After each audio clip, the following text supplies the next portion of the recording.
Jiyan and his signature have been in the game for quite a while, since version 1.0 to be exact. Available for only 3 weeks at the very launch of the game, it's both the first signature any player had the chance to pull, and also the first one that many people skipped. It could have been the allure of new banners like Yinlin, Jinsi, or Changli, or a lost 50-50 on Jiyan himself. What matters now is that anybody who missed out on Verdant Summit now has a chance to correct that mistake, especially if you already have Jiyan. Those people might have some questions. Is this weapon strong? Is it usable on multiple characters? And the big one, is it worth your pulls? Some of these questions have definitive answers, while others truly depend on the status of your account. The value of a weapon, especially in a game like Wuthering Waves, is tied to your roster of characters. With the ability to share weapons across teams and characters in the most important endgame content, one of the most efficient strategies a player can take is to pull for weapons that can be equipped across multiple characters on your account. When we think of characters that can share weapons, it's usually DPS ones who heavily benefit from the increased base attack and critical stats associated with 5 stars. Jiyan's weapon is a prime example of this. Today we'll be answering all of those questions, breaking down the effectiveness of Jiyan's signature, who some of its best users will be, and whether or not it's actually worth pulling based off the state of your account. It's a weapon that will make your Jiyan an absolute monster, but if you already own another limited Broadblade, it might not have as much value as you think.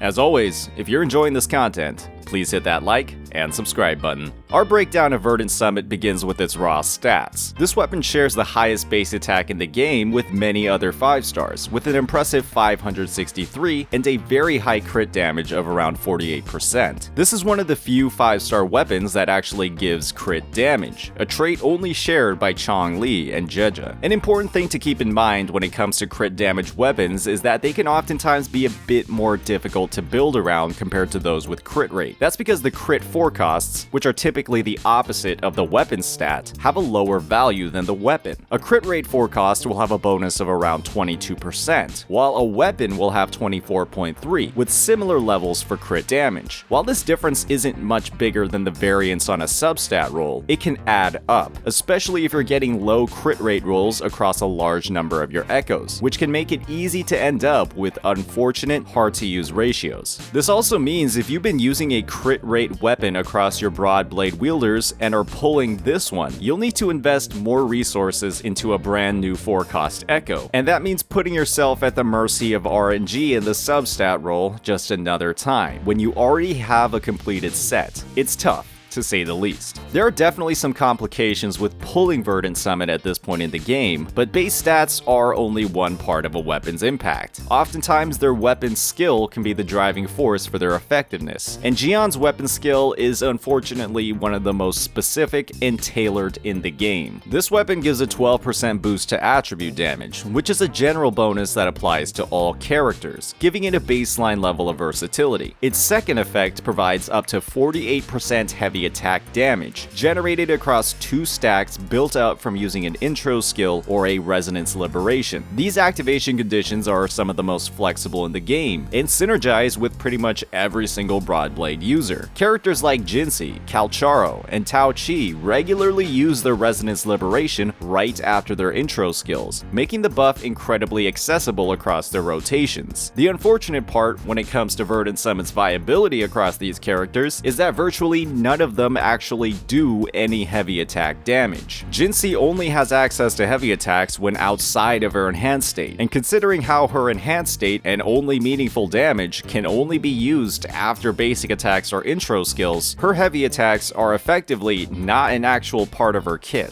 Calcharo has heavy attacks heavily incentivized across some areas of his kit to provide innate buffs, but after using his liberation, all of his highly damaging death messengers have their damage converted to resonance liberation, giving him close to no benefit from Verdant Summit's effects. Tao Chi, on the other hand, can weave heavy attacks into her rotations, but these aren't incentivized for much beyond accessing her other abilities, as these heavy attacks scale with attack instead of defense, which all of her other abilities scale off of. What this all means is that Jiyan's signature, at least at this point in Wuthering Waves, is really only good on him. While the weapon's general attribute damage boosts and very high base stats make it a solid solid option as a stat stick across the entire roster, its weapon effect is virtually non-existent across every other Broadblade character. That's extremely unfortunate, especially for its existing owners since the launch of the game. However, that's just the current state of the roster. There's always the possibility that another Broadblade character who deals a blend of damage across their kit will find a use for Verdant Summit's effect. We've already seen characters like Chong Li, who primarily focus in resonant skill damage, but still have meaningful contributions from their liberation. Broadblades in particular have very few users, with 3 out of the 4 as 5-star characters, while the other is a support. It would be surprising if we didn't see some more DPS-focused 4-star options soon with how many holes there are currently on the roster. When comparing Verdant Summit to other options, it has some stiff competition. That competition is Jiyan's signature, Age of Harvest, which has the same exact attribute damage bonus while also having a main effect that's far more universal, to the point where every Broadblade user on the roster can actually make use of it. Characters like Calcharo and Jiyan regularly use their resonant skills across their rotation, and Tao Chi actually gains a meaningful damage boost from its effect. The weapon also has a crit rate main stat, making it even easier to get workable ratios with. For other 5 stars, Lustrous Razor, the standard one, is a pure attack stat stick with a useful energy regen substat, but a main effect that is ironically as specific as Verdant Summit. This weapon only boosts liberation damage, which makes it feel wasteful on a character like Jiyan, who does none of that. If you only have Lustrous Razor, Verdant Summit will oftentimes be a direct upgrade based off its critical stats and attribute damage bonus alone. When it comes to 4 stars, Autumn Trace is the main competition. At S5, it's a comparable option, but its very poor base stats across both attack and crit rate can make Echo substats harder to balance while also hurting overall damage. Other 4 stars like Waning Redshift can be great alternatives as well. The weapon's high base attack and universal weapon effect that boosts attack even further while also generating energy makes it one of the best 4-star choices. Helios Cleaver is the last option, and this weapon just sucks. Its effect stacks up incredibly slowly and has a pitiful uptime at max stacks of only 6 seconds. Any other weapon described here will be a huge upgrade over this. Based off where this discussion has been going, you might have a good idea on the potential value of Jiyan's signature. It's pretty simple. If you already have Jiyan's signature,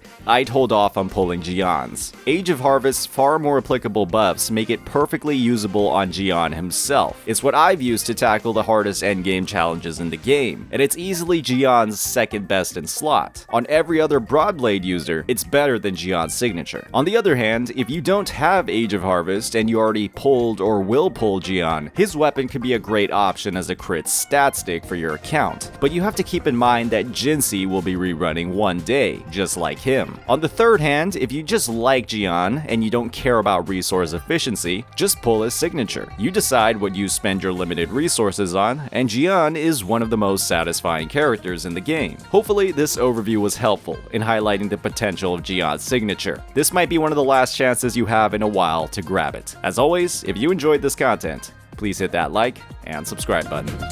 Peace out.